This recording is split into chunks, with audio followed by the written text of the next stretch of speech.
This is a review of TG65, treatment planning algorithms and heterogeneity corrections.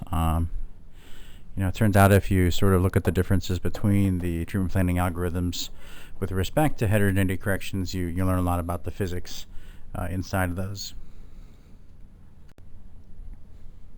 So why are we concerned with this? The human body has radiologically different materials, and by radiologically, the cross-section for interaction differs with the various materials as the physical and electron density varies. Determining the absorbed dose to each of these materials requires an accurate prediction of the local inhomogeneity, and subsequent the upstream inhomogeneity will affect the dose received at that point. The photon dose calculation problem is twofold then at that point. There is a standard calibration which looks at the absolute dose to a point, and then there is a normalization which could be the relative dosimetry in a lot of cases. And this particular presentation is not too entirely concerned with the absolute calibration, but we are concerned with the normalization to the calibration point, or the relative dosimetry. A sort of idealized example from TG65 that describes the measurement scenario, which is the beam going through the flattening filter through the main collimator and then hitting the detector on the left.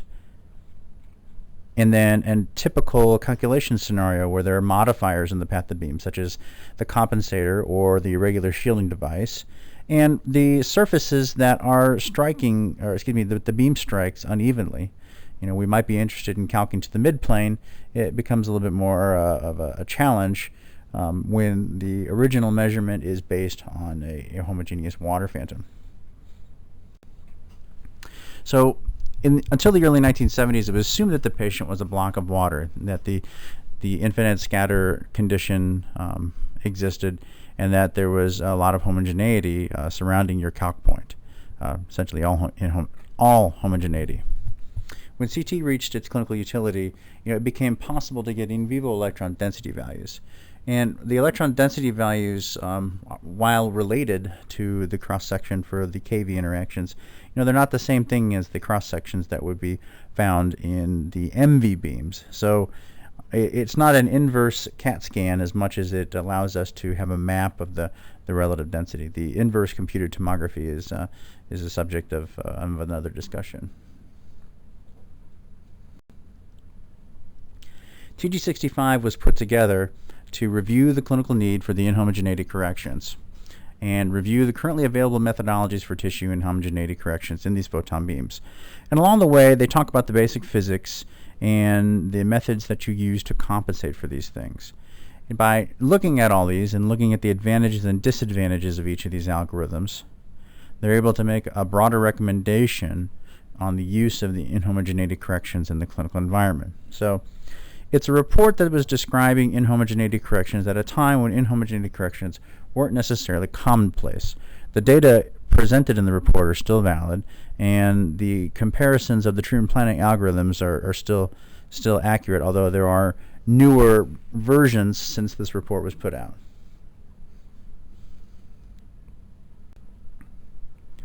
So part 2, why do we need an inhomogeneity correction? This is a conversation that one might have with a clinician who is used to seeing homogeneous calcs. Well, the largest reason purported from the TG65 is the slope of the dose effect curve. There's a sigmoid shape that has a real difference that you can see clinically. And I've got a couple of slides to sort of discuss this. We have to have a level of accuracy that's practically achievable, and we also need to know what real range we have for effective therapy, where dose that is too low is ineffective at delivering a tumoricidal effect, and dose that's too high has too many side effects. And that's where the dose effect curves come into place. On the curve, we see the values for tumors and normal tissues in question. So there's a therapeutic window that exists where treatment is effective and the complications are minimized, and it's a small range of dose. So in this particular slide, the blue line in the middle is what I will call an optimal dose, or that it's a dose that gives the maximum therapeutic or maximum tumor control probability with the least amount of complications. If you look at the probability as you go plus or minus 10%, say plus 10%, we see a higher probability of tumor control, but we also see a higher probability of complications. Or minus 10%, we see a lower probability of complications, but also a lower probability of tumor control. It becomes pretty apparent that this window is narrow, and it's different for each type of tumor treated and each type of tissue that you're considering.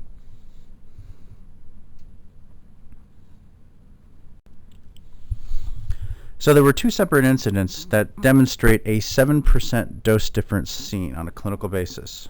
So one was in the 60s, and I'll allow the observer to look up the two incidences for more detail, where a new calibration technique led to a difference between photon and electron dosimetry, such that the electrons were 7% lower than the photons.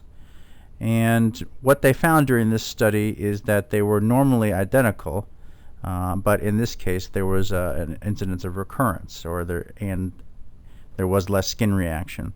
And on the other side of that, from September 70 to March 1971, there was a miscalibrated linear accelerator that led to between 7 and 10% overdose for 25 MB photons, and there was noticeable skin reaction seen in over 50 patients. So clinically, we can see a difference, whether it be recurrence on the low side or noticeable skin and or systemic reactions.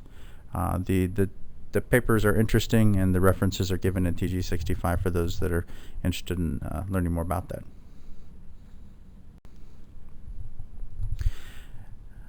From the protocol standpoint, for clinical trials, we tend to have pretty tight margins for everything that we consider successful therapy, or at least that would be acceptable by the protocols.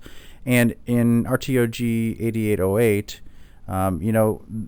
they said that, well, we have these homogeneities and homogeneous calcs and these inhomogeneous calcs, and we are able to recreate the dose to show what our version of inhomogeneity correction looks like compared to your homogeneous calcs. And the range was on the order of 33%. Take it for what it's worth. It's not extremely precise, but it does show the large range of dose calculations coming from homogeneous versus inhomogeneous calc. In lung studies, it was assumed that there was about a 10% in-tumor control that comes from about 5% change in dose. So go back to the slide of the slope of dose effect curves on page 8 of this, and you'll see that a 10% tumor control change came from a 5% change in dose.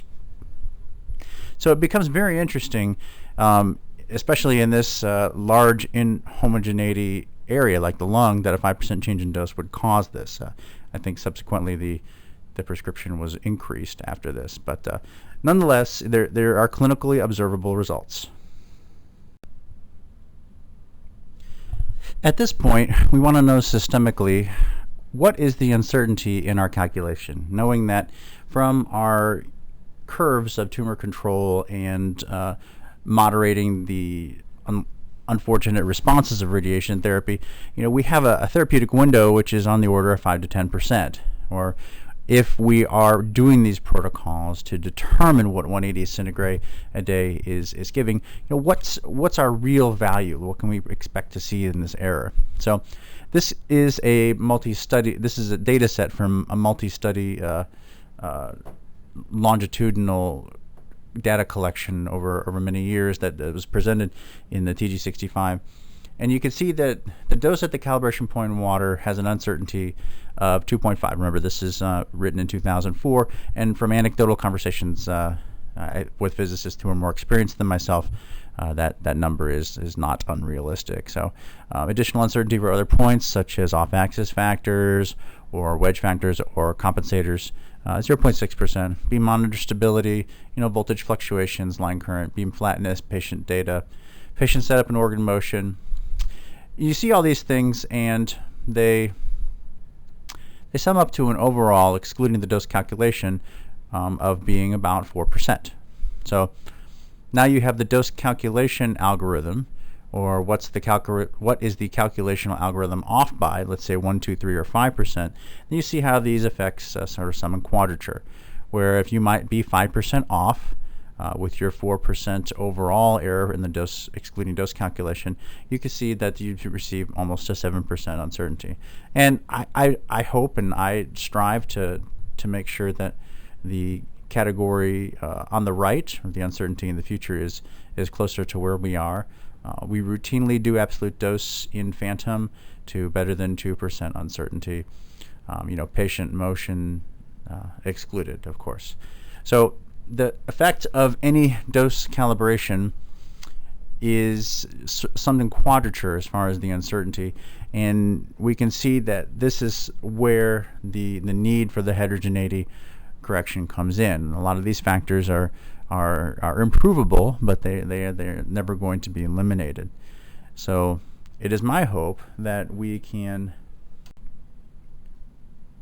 an independent check of the dose calculation and treatment system that is analogous to the RPC OSL program right now, which doesn't necessarily have to involve itself with any of the protocols. That doesn't exist yet, but to be continued. So the charge of TG65 was making a recommended accuracy, and we would like to see a 2% total error. If you limit each of these errors to 1.4%, that is the calibration in the homogeneous medium and the contour and inhomogeneity correction, you would see a 2% total error coming from this, aside from patient motion. So the data before show in excess of 10% error for these relative dosimetry corrections based on this heterogeneity correction.